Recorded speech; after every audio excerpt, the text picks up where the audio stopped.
8 వసంతాలు review. Cinema ఎలా ఉంది? అనంతిక సనీల్ కుమార్ అనే స్వతంత్ర యువతి తల్లిదండ్రులతో అమెరికా నుంచి ఊటీకి వచ్చిన యువకుడిని ప్రేమిస్తుంది. అనుకోని పరిణామాలతో వారిద్దరి బంధం విరిగిపోతుంది. తర్వాత శుద్ధి జీవితంలో సంజయ్ అనే తెలుగు కవి ప్రవేశిస్తాడు. ఈ ఇద్దరి ప్రేమ కథ హ్యాపీగా ముగిసిందా? సంజయ్ ఏమిటి? అక్కడే కథ మలుపు తిరుగుతుంది. నటన అనంతిక సనీల్ కుమార్ ఎక్స్ప్రెసివ్ ఐస్ తో చాలా బాగా నటించింది. హను రెడ్డి చక్కని ఎమోషన్లు సహజంగా చూపించాడు. రవితేజ దుగ్గిరాల అనుభవం లేకపోవడం ప్రతిఫలం, పాత్రకు పకడ్బందీ నటుడు అవసరం ఉండేది. మిగిలిన సహాయ పాత్రల కోసం కూడా ప్రముఖులు అవకాశం ఇచ్చుంటే మేలు ఉండేది. సాంకేతిక పరంగా సంగీతం హేషం అబ్దుల్ వహాబ్, మంచి పాటలు, ఇద్దరి ప్రేమ సన్నివేశాల్లో సున్నితమైన background score. Cinematography Vishwanath Reddy camera పనితనం ఊటీ, కాశ్మీర్, వారణాసి అందాలను బాగా చూపించారు. Editing Shashank Mali okay. రెండో భాగంలో ఇంకాస్త కటింగ్ చేయాల్సింది. Mythri movie makers first half లో నిర్మాణ విలువలు బాగా కనిపించాయి. సెకండ్ హాఫ్ లో టీవీ సీరియల్ స్థాయి అనిపించింది. ప్లస్ పాయింట్లు అనంతిక హను నటన,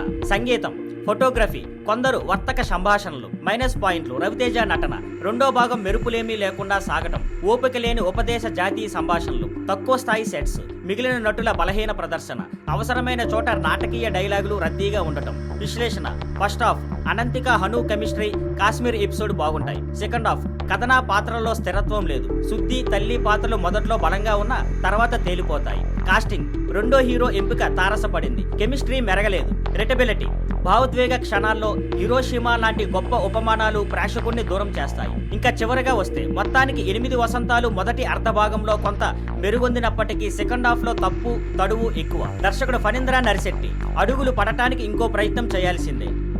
thank you for watching. Please like, share and subscribe.